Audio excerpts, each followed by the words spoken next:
اللہ مولا نے جواب سلام دیا، آخی مسلم تم پر ہمارا سلام۔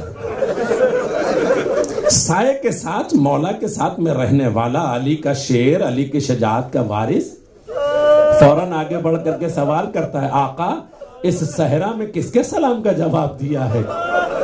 کہا بھیا عباس نہیں برداشت کر سکو گے؟ کہا نہیں آقا بتا دیجئے۔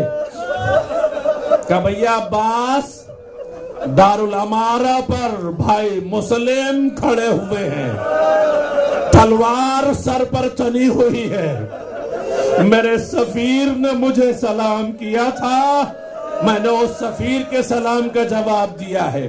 بعض ذاکرین کہتے ہیں کہ جناب عباس کہتے ہیں آقا اگر باجاز آپ مجھے کوفہ پہنچا دیں تو ابھی نشقیہ کو بتا دوں کہ ہمارا بھائی مسلم تنہا نہیں ہے۔ عزیزو جناب مسلم تو شہید کر دیے گئے، لیکن دو فرزند ایسے ہیں جو کم سن ہیں جن کے لیے روایتیں مختلف بیان کی گئی ہیں۔ کچھ تو یہ کہتے ہیں کہ مسلم کے ساتھ گئے تھے، کچھ روایتیں یہ کہتی ہیں کہ کربلا میں اسیر ہوئے تھے، کوفے میں قید کر دیے گئے، 1 سال تک قید خانے میں رہے ہیں، جن کے لیے حکم تھا ان یتیموں کو غذا نہ دی جائے، صحیح پانی نہ دیا جائے، یہ ٹھنڈا پانی نہ میسر نہ آئے۔ 1 سال قید رہنے کے باوجود ارے جسم لاغر ہونے لگا۔ چھوٹے بھائی نے بڑے بھائی سے کہا بھیا اگر اسی طرح سے ہم قید میں رہے تو ایک دن جان قفس عنصری سے پرواز کر جائے گی، بھائی کیا یہ ممکن ہے کہ ہم داروغہ زندان سے گفتگو کریں؟ کہا کیوں نہیں، آنے دو، آج ہم داروغہ زندان سے گفتگو کریں گے۔ مگر کیسے ہے مسلم کے لال، علی کے نواسے، ارے یہ کیسے ہیں مسلم کے فرزند، کس طرح سے اپنی زندگیاں گزار رہے ہیں، دن میں روزے رکھتے ہیں، عبادت پروردگار میں زندگی بسر ہو رہی ہے۔ جب داروغہ زندان آیا، دونوں بھائی ساتھ ساتھ آ کر کے دروازے کے قریب بیٹھ گئے۔ اے داروغہ زندان کیا تو نبی کو جانتا ہے؟ کہا کس نبی کی بات کر رہے ہو؟ کہا نبی محمد مصطفیٰ کی۔ کہا ہاں کیوں نہیں جانتے، وہ تو ہمارے بھی نبی ہیں۔ کہا اگر تم نبی کو جانتے ہو تو عقیل کو بھی جانتے ہوگے۔ کہا ہم عقیل کو بھی جانتے ہیں، ارے وہ تو نبی کے چچا زاد ہیں۔ کہا پھر مسلم سے بھی واقف ہوگے۔ کہا تم یہ باتیں کیوں پوچھتے جا رہے ہو؟ کہا ہمارا کوئی مقصد نہیں ہے، ہم صرف تمہیں یہ بتانا چاہتے ہیں کہ ہم اسی سفیر حسین کے فرزند ہیں۔ ارے ہم محمد و ابراہیم، ہمارا تعلق نبی کے گھرانے سے ہے۔ ارے اتنا کہنا تھا، داروغہ زندان تڑپ گیا، کہا مجھے خبر نہیں تھی، ارے یہ نبی کا کنبہ، مجھ سے لا علم میں یہ کوتاہیاں ہوتی رہی۔ شب تاریک آیا، در زندان کھول کے قدموں میں گر پڑا، اے بچوں مجھے معاف کرنا، ارے میں نہیں جانتا تھا، میری خطاؤں کو معاف کر دو۔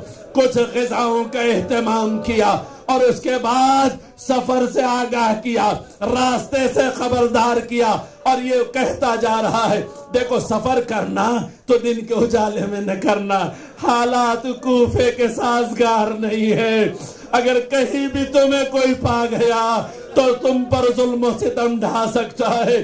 عزیزو یہ تمام تر گفتگو کرنے کے بعد مگر ان یتیموں کے بارے میں کیا کہا جائے جو زندان سے تو نکلے مگر کوفے سے باہر نہ نکل سکے، کوفے کی گلیوں میں ٹہلتے رہ گئے۔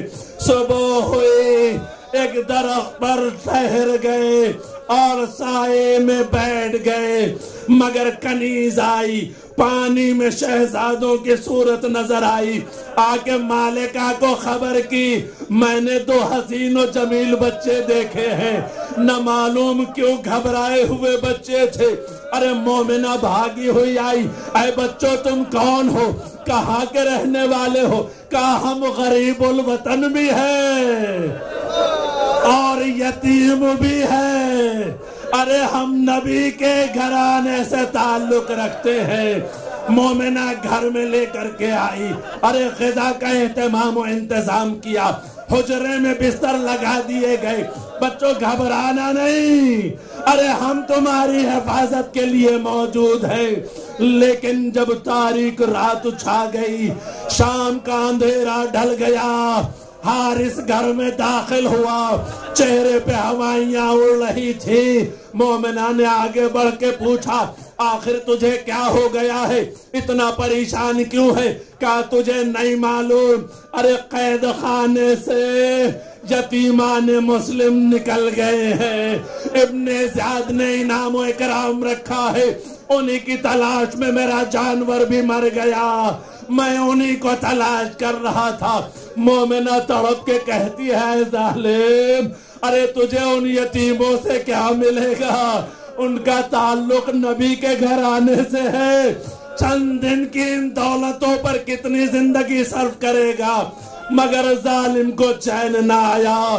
شب تاریک میں بچے بستر راحت پر تھے کہ ایک خواب دیکھ کر دونوں بھائی بیدار ہو گئے، بڑے نے چھوٹے کو گلے لگا لیا، ابھی گریے کی صدا بلند ہوئی تھی، بھائی بھائی سے گفتگو کر رہے تھے، بھیا میں نے بھی خواب دیکھا، چھوٹا بھائی کہتا میں نے بھی خواب دیکھا، ارے نبی آئے ہوئے ہیں، علی مرتضی آئے ہوئے ہیں، ارے حسن مجتبی آئے ہوئے ہیں، بابا مسلم بھی آئے ہوئے ہیں اور کہہ رہے ہیں بچوں گھبراؤ نہیں، ارے تم بہت جلد ہم سے ملنے والے ہو۔ ارے بڑے بھائی نے چھوٹے کو گلے سے لگا کے کہا بھیا ایسا لگتا ہے کہ اب ہماری زندگی ختم ہونے والی ہے۔ ابھی گفتگو جاری تھی کہ تاریک حجرے میں حارث داخل ہوا، اندھیرے میں تلاش کرتا ہوا، جب بچوں کے قریب پہنچا بازوؤں کو پکڑ کے اٹھا لیا، ارے زلفوں کو پکڑ کر کھینچتا ہوا باہر لے آیا، اے بچوں تم کون ہو؟ میرے گھر میں کیا کر رہے ہو؟ اتنا کہنا تھا کہ بچوں نے حقیقت حال ظاہر کر دی، ارے اے ظالم ہم مسلم کے یتیم ہیں، ہم نے کوئی جرم و خطا نہیں کیا ہے، مگر ظالم کو رحم نہیں آیا، حریص دنیا نے ظلم ڈھایا، شب تاریک میں ہاتھوں پیر باندھ کر چھوڑ دیے، صبح نمودار ہوئے، زلفوں کو کھینچتا ہوا چلا، مومنہ سامنے کھڑی ہو گئی، اے ظالم ارے ان یتیموں پر رحم کا، نبی کا واسطہ، ارے انہیں چھوڑ دے، ان کم سنوں کی کوئی خطا نہیں۔ ارے ظالم نے مومنہ پہ ظلم ڈھایا، اپنے بیٹے اور غلام پر ظلم ڈھایا، نہر کے کنارے لے کر چلا اور یتیم کہتے رہے اے حارث اگر مال دنیا چاہیے تو ہمیں بازار میں لے چل فروخت کر لے، تجھے مال دنیا مل جائے گا، اگر یہ بھی نہیں کر سکتا تو ابن زیاد کے سامنے لے چل، ارے وہ جیسا چاہے گا فیصلہ کرے گا، مگر ظالم نے ایک نہ سنی۔ جب بچوں کو یقین آ گیا کہ اب ہم شہید کر دیے جائیں گے تو کہا اچھا ایسا کر ہمیں اتنی مہلت دے دے کہ ہم 2 رکعت نماز ادا کر سکے۔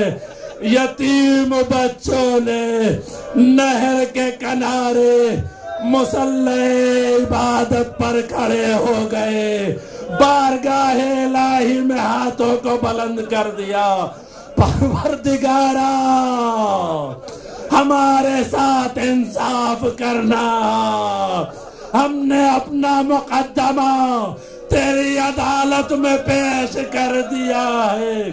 نماز تمام ہوئی، بڑا بھائی آگے بڑھا، اے حارث پہلے میرے گردن پہ تلوار چلا دے، میں اپنے چھوٹے بھائی کو اپنی نگاہوں کے سامنے ذبح ہوتے ہوئے چھوٹا بھائی آگے بڑھا، اے ظالم پہلے میرے سر و تن میں جدائی کر دے، میں بھیا کو ذبح ہوتے ہوئے نہیں دیکھ سکتا، مگر ظالم نے دونوں میں جدائی کی۔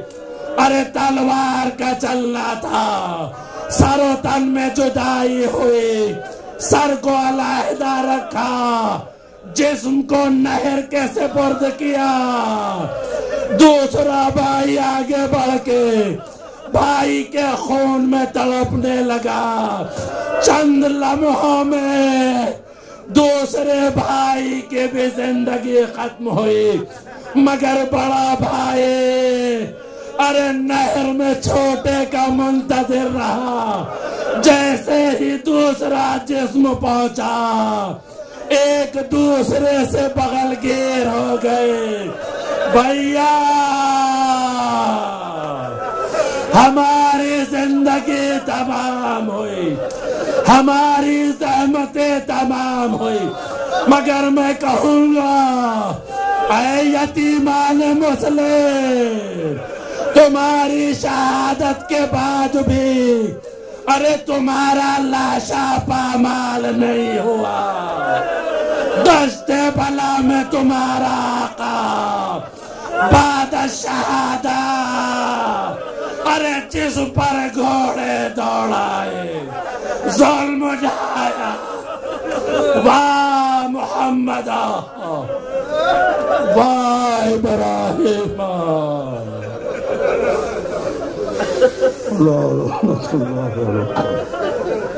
سيعلم الذين ظلموا